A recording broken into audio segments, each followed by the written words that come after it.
மைதா மாவில் ஆப்ப சோடா, ஒரு பிஞ்சு உப்பு, நெய் இதெல்லாம் போட்டு முதல்ல நல்லா பிசைஞ்சதுக்கு அப்புறமேலு காய்ச்சி ஆறுன பாலை ஊற்றி நல்லா சப்பாத்தி மாவு அளவுக்கு பிசைஞ்சுக்கணும். வெண்ணிலா எசன்ஸ் ஊற்றிக்கணும். வெண்ணிலா எசன்ஸ் கொஞ்சம் ஊற்றி நல்லா சப்பாத்தி மாவு அளவுக்கு பிசைஞ்சுக்கணும்.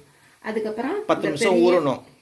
பெரிய சீடை 10 நிமிஷம் 5 நிமிஷம் ஊற வச்சதுக்கப்புறம் ஒரு பெரிய சீடை அளவுக்கு ஒரு சின்ன நெல்லிக்காய் அளவுக்கு எடுத்து உருட்டி வச்சுக்கிட்டு ஃபோக்கில் தேய்ச்சிட்டு அப்படியே ஒரு ரோல் பண்ணிக்க வேண்டியது தான். அந்த வரி வரியாக வர்றது அந்த டிசைன் தான் இது. இதில் அந்த ஃபோக்கில் கோடு வரும் இல்லையா, அந்த டிசைன் தான் அது.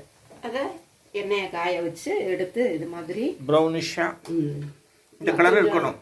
இந்த அனலில் சிம்மில் வச்சு வேக விடணும். அப்போ தான் அந்த இவ்வளோ மொத்தத்துக்கு கொஞ்சம் நின்று வேகும், நல்லா இருக்கும். எடுத்ததுக்கு அப்புறமேலு சர்க்கரையை தூள் பண்ணி அதில் தூவிக்க வேண்டியது தான்.